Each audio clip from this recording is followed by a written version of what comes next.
can make 16,000 people crack up laughing without uttering a single word? Comedian, stuntman, actor, cheerleader, and most importantly, athlete. From riding a unicycle to making half-court shots backwards. The greatest trampoline dunker of all time. He was an orthopedic nightmare, suffering as many or more injuries than the players. But never taking a game off, there was no load management for Tim Derk. He endeared himself under the bright lights of the NBA arena, but more so out of the spotlight, spreading joy to a terminally ill child in a hospital bed. You know him as the Coyote.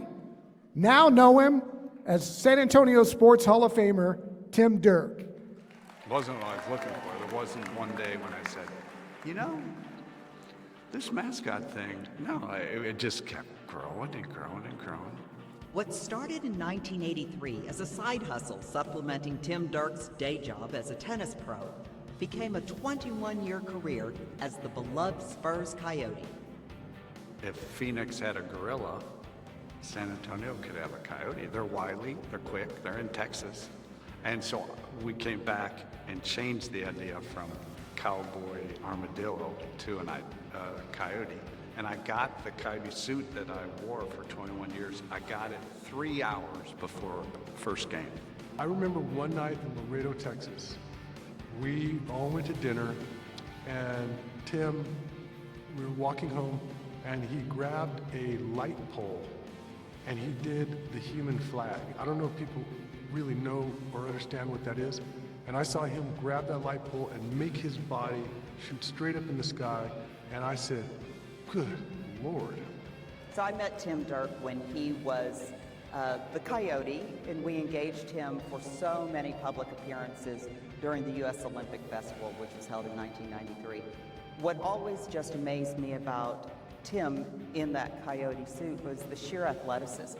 I mean, he is an athlete. He still is an athlete. And to do the crazy things that he did with his body in that suit has all of my respect.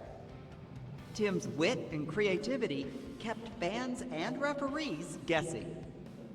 Tim brought that costume to life.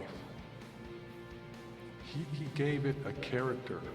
He gave it charisma, and he made that character funny. And that's not an easy thing to do. You can't just throw on a mascot suit and then you're endearing. It takes some work, and then you have to develop trust. And once you got their trust, we got away with murder. Tim became the mascot all other mascots emulated. He was always willing to share his thoughts and his point of view.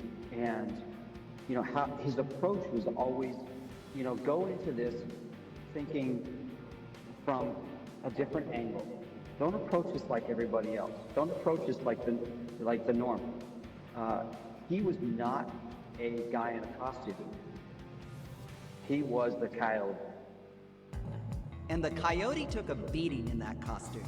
I can't imagine how many concussions and rotator cuff pulls and broken ribs and Achilles tendon, meniscus, and got stabbed in the back with a pencil once at an appearance at a grade school. Because he was used to injury, Tim didn't pay serious attention to the many strokes he was having.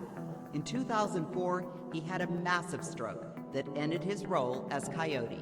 So you would think the stroke would be like your biggest concern, the fact that you're paralyzed on one side of your body and can't talk much.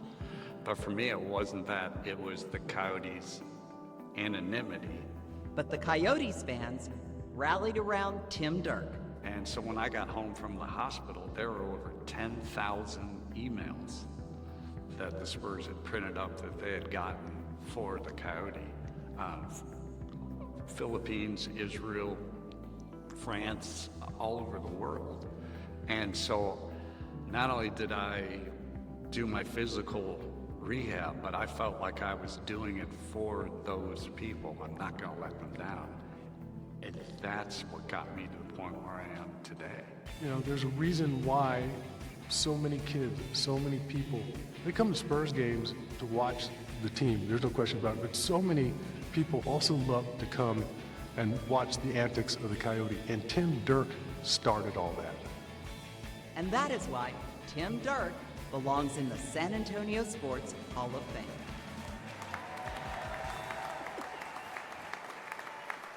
Tim, on behalf of the City of San Antonio Sports, the San Antonio Express News, millions of Spurs fans across the globe, welcome to the San Antonio Sports Hall of Fame.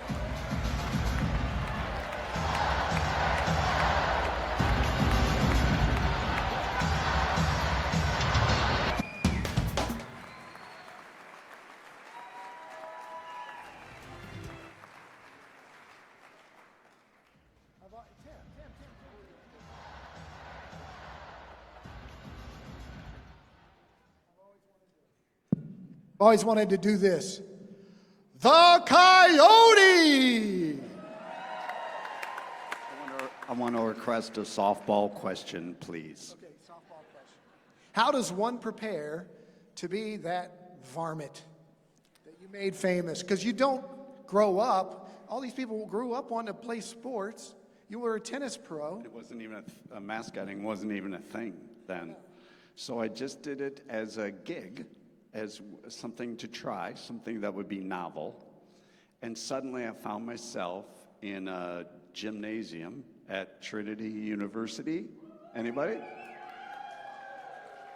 And I was auditioning for Bob Bass. Anybody here knows Bob? Great guy.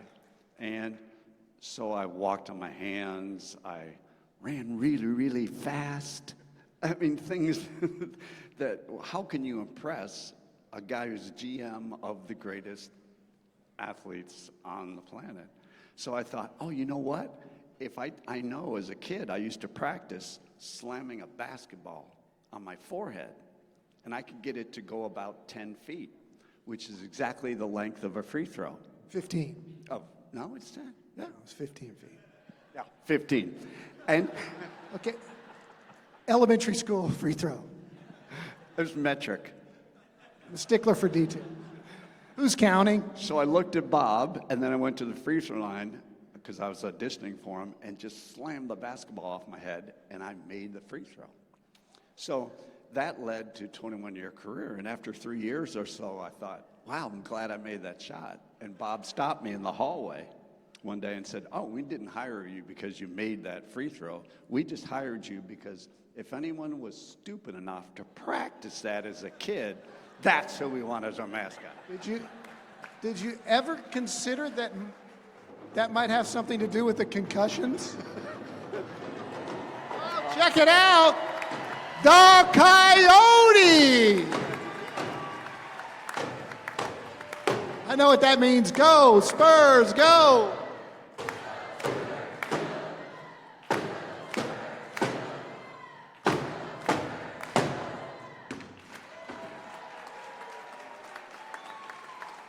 You two know each other?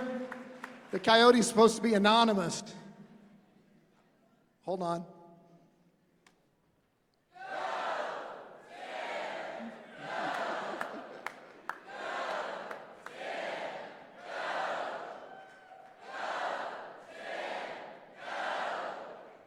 All right. What you got over here?